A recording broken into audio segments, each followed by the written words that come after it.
Magandang gabi po sa inyo lahat dyan, sa mga nakakilala sa akin, dyan po sa may lugar po ng Tipa, sa may Palingon, at saka sa mga anak ko dyan, sa iba kong nasa may ibang bansa, sa biyanan ko, sa tatay ko, sa mga kapatid ko, sa Valdez family, sa Paga family, at sa hindi ko na po nabanggit na iba na nakakilala sa akin, pagpasensyaan nyo na po ako.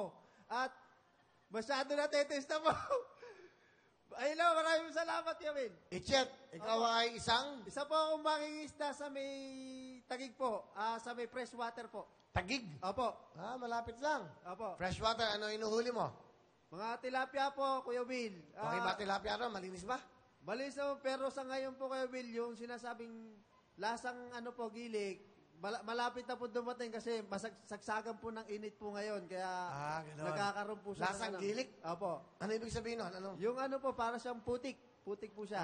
Opo. Kasi pagka ganito pong mga panahon na Tag-init. tag-init po, dumarami po yung yung pinaka pagkain ng isda, pero kukunti naman po yung isda. Kaya parang na-overdose siya sa pagkain na papasama sa katawan pagka kinain, lalasa ng gilik Totoo po. ba ang kasabihan nila na ang isda daw ay nalulunod? Bakit? Nalunod, namatay. Tama ba yan? Iwan ko lang po kaya rin. Hindi. Naitanong ko lang. Sino kasama? Pinapakilala ko po sa buong mundo ang aking pinakamamahal na asawa, si Ivy. Ay, Kuya Will, magandang gabi, Kuya Will. Ang bagi-bagi mo! Masaya-saya po dito. Sobra, oo. Ilan ang anak nyo? 4 pa, Kuya Will. 4. Isang mangingisda ang kasama. Ikaw Opo. may tumutulong sa kanya?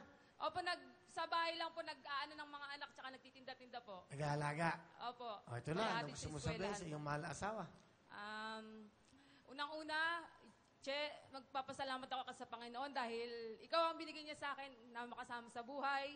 Dahil talagang lahat ng pwedeng hanapin sa isang lalaki, nasa iyo na para sa akin. Maraming kang sakripisyo, alam ko, maraming pagtsatsaga, pero andito lang ako nakaagapay sa'yo para sa pagpalaki ng mga anak natin na marami silang bagay na pupulot sa'yo sa pagiging, kailangan maging simple pero may pangarap, tsaka sa marunong makipagkapwa-tao. Andito lang ako, mahal na mahal kita, at ang mga anak mo proud na proud sa'yo. I love you. Kanya. Sarap ha. Talagang kita mo naman. Yung nagsasalita asawa mo, hindi nagbabakal, hindi nadatama, sincere.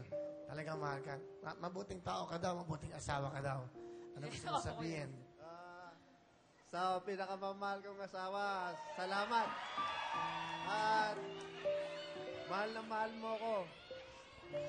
Ngayon po, nagkaroon po ng direksyon yung mga pananaw ko sa buhay, lalo nung nakasali po ako rito at nakilala ko po dalawang kasama ko na ako po yung pinakabata sa kanila, lalo po kay Kuya Bert, na sa pamagitan po ng pagsasaka ay nataguyod niyo po yung kanyang mga anak.